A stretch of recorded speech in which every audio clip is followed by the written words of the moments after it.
1. You will hear a customer calling a travel agent to book a holiday. First, you will have some time to look at questions 1 to 7.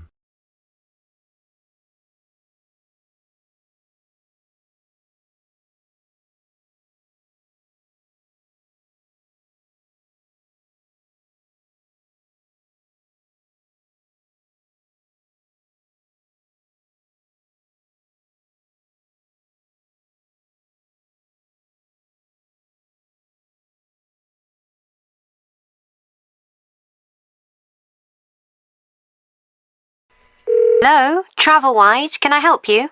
Oh yes, good morning. I'm looking for a hotel for a long weekend. Okay, first of all, where would you like to stay? I mean, are you looking for a peaceful weekend in the country, a busy city break, or a relaxing time at the beach? Well, I certainly want a quiet weekend. I work very hard, so I'd like to relax for a few days. Right, so it would be country or beach. Which would you prefer?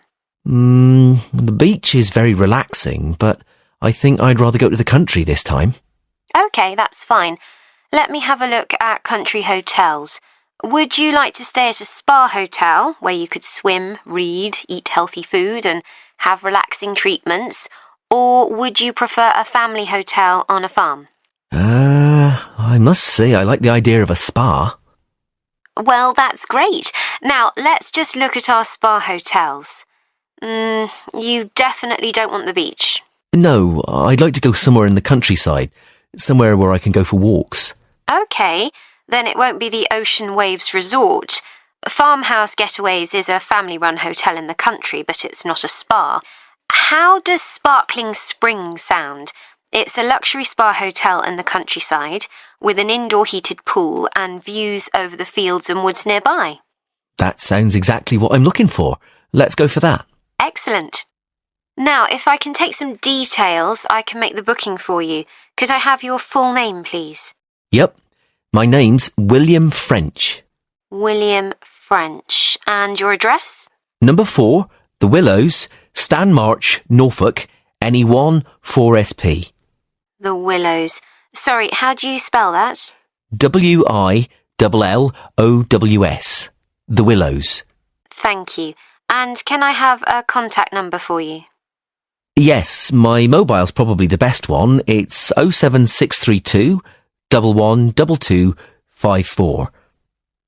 07632 112250. No, it's 07632 112254. Sorry, 54. And when would you like to go? On the weekend of the 15th of June. Fine. Checking in on the 15th of June. And when would you like to check out? I'd like to stay until the night of Monday the 18th of June, so I'd be leaving on Tuesday the 19th. Right. Check out on Tuesday the 19th of June. And how will you be paying? By credit card. How much will it be? Let me see. 4 nights at £90 per night is £360. Is that okay? It includes breakfast and dinner and a treatment a day. Yes, that sounds fine. I'm looking forward to it. Before you hear the rest of the conversation, you have some time to look at questions 8 to 10.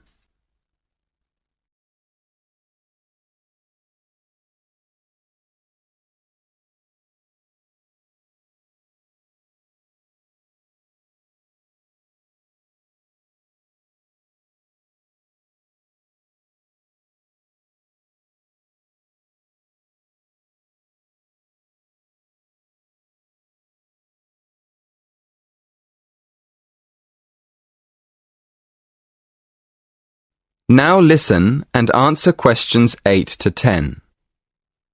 Would you like me to tell you how to get to the hotel once you're in the village? It's a bit difficult to find. Oh, yes, please.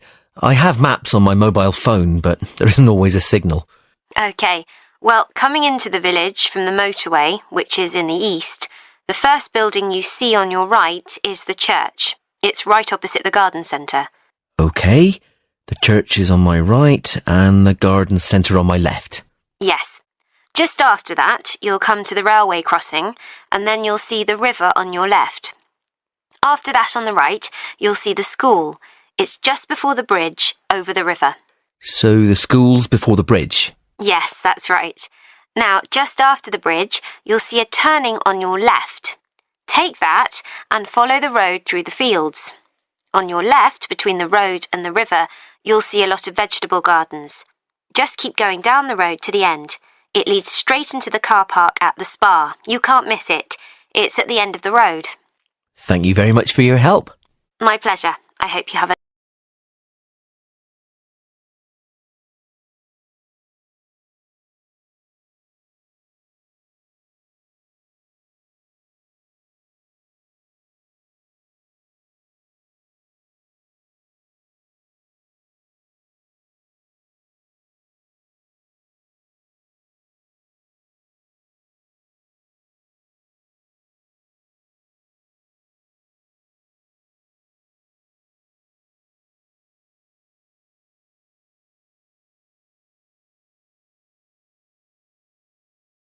Now turns to Part 2.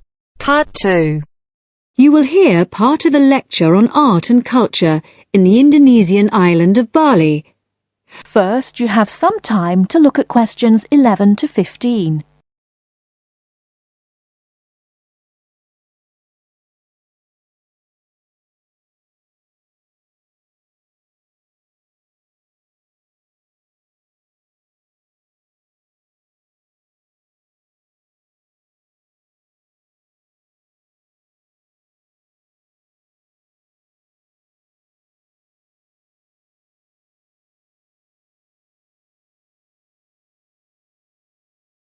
Now, listen carefully and answer questions 11 to 15.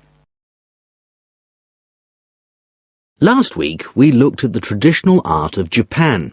In this week's lecture, we're going to move south and look at the very special way in which art has developed in the beautiful island of Bali, which is now part of Indonesia. I'll begin by giving you a brief historical overview. It's thought that the first inhabitants of Bali were farmers who arrived around 3000 BC, at the beginning of the Iron Age. They probably originally came from China, and in Bali they cultivated rice and built temples ornamented with wood and stone carvings and statues. The Hindu religion was introduced in the 14th century AD, and this has remained the main religion on the island. This was an important period in the artistic development of the island, when sculptors, poets, priests and painters worked together in the service of the ruling families.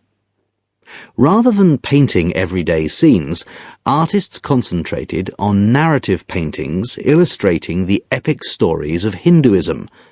Bali's rich natural resources have always made it an alluring goal for merchants, and from the 17th century onwards, Dutch ships visited the island to trade in spices and luxury goods.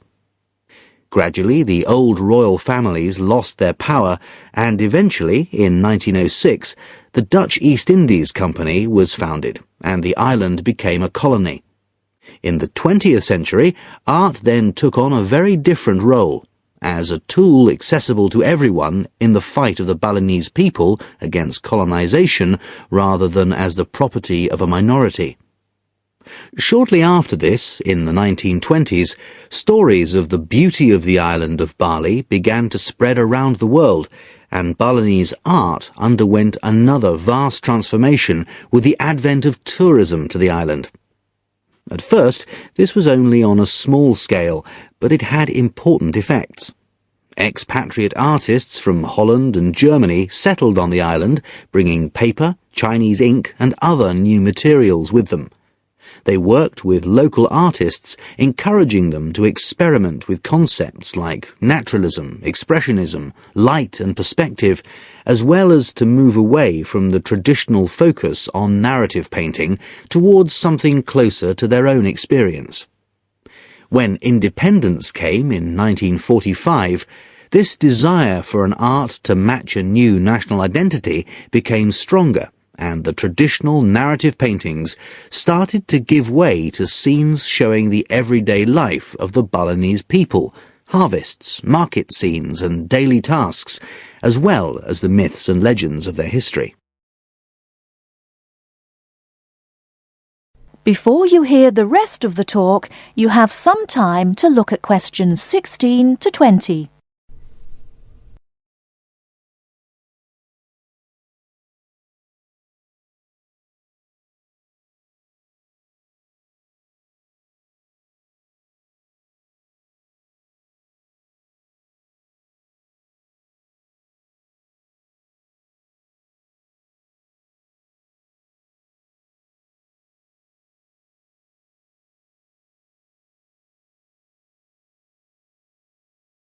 Now listen and answer questions 16 to 20.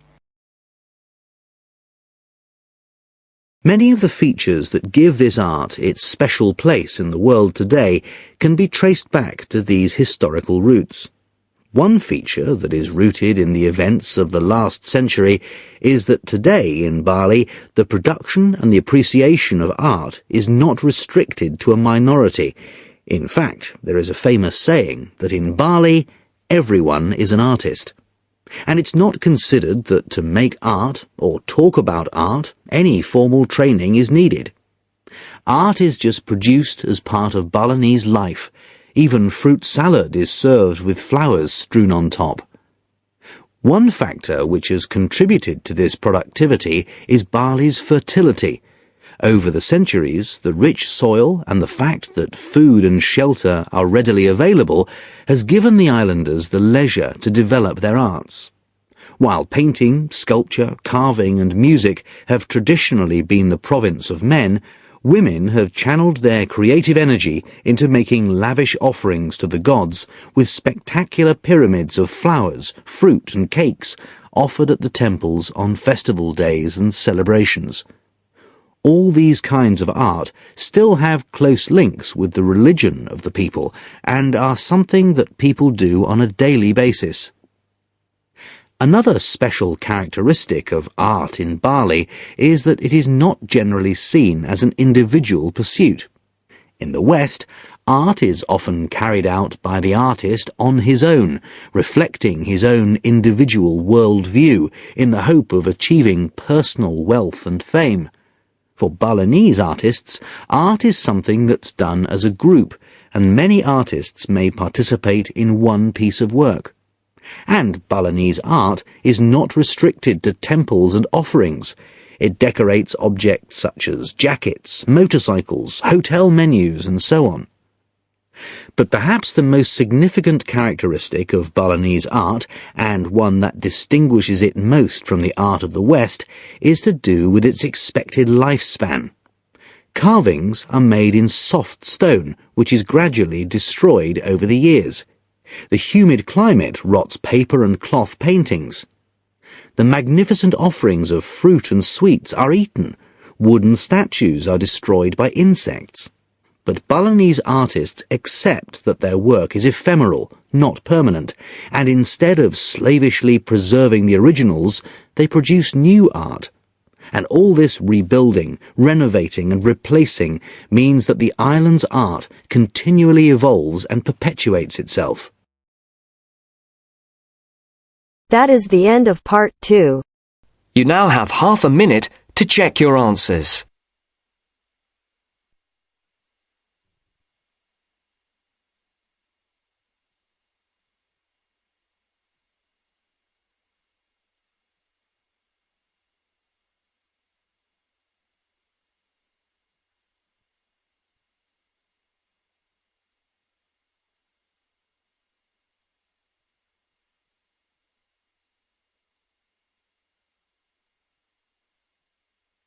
Now turns to part 3.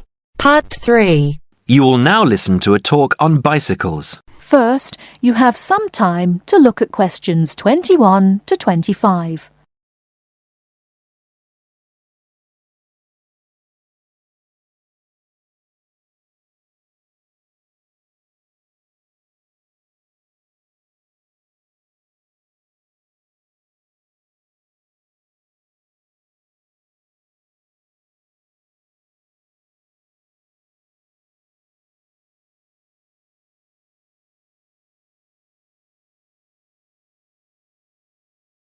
Now listen carefully and answer questions 21 to 25.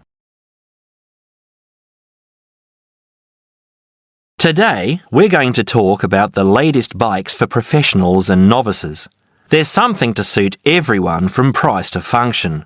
The Atlantis is a touring frame. It's also perfect for commuting and trail riding, and anything short of super fast road riding.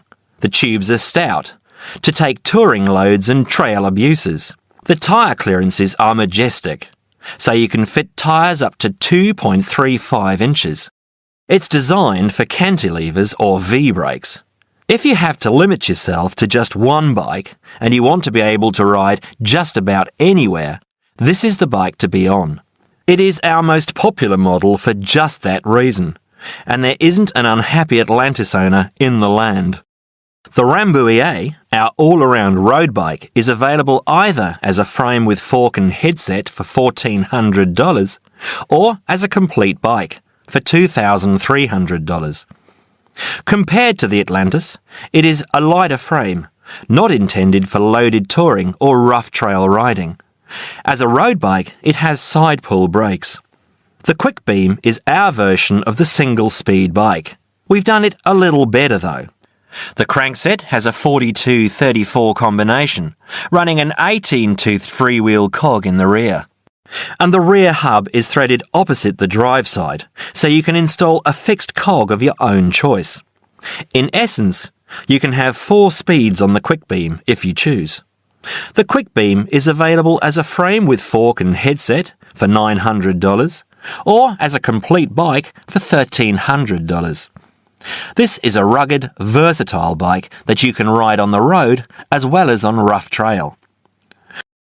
Before you hear the rest of the talk, you have some time to look at questions 26 to 30.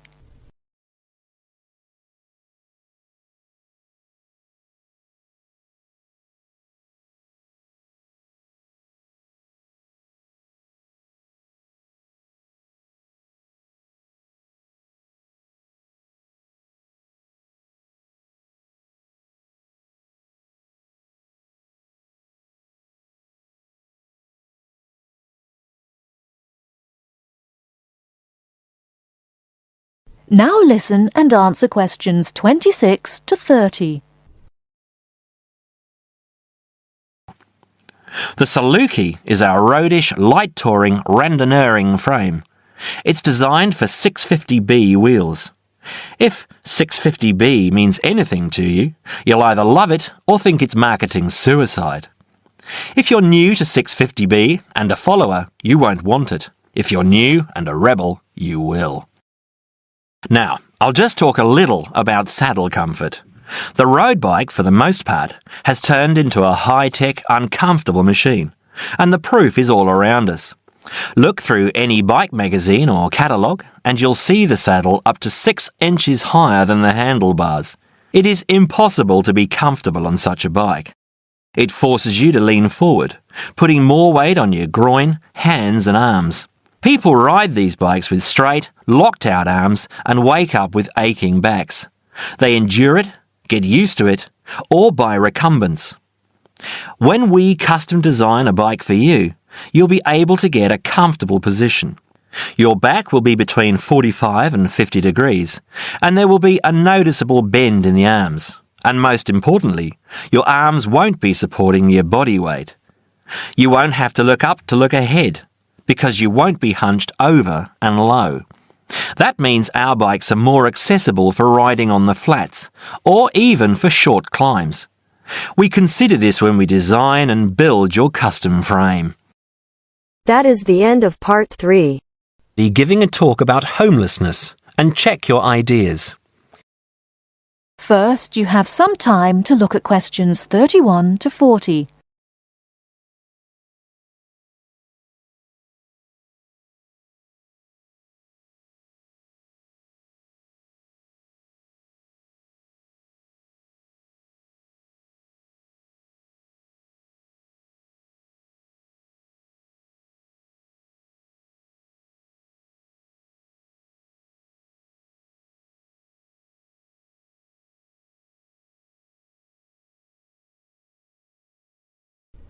Now listen carefully and answer questions 31 to 40. Now, I'll start by explaining what homeless means, and it means a little more than simply sleeping out in the street. The people you see in parks and gardens or bus stops and shop doorways are a small percentage of the people that we class as homeless. People are homeless if they are sleeping on the floor or on the sofa at a friend's house. They are homeless if they are sleeping in a hostel or shelter for homeless people. They are homeless if they are sleeping in a car or any other vehicle.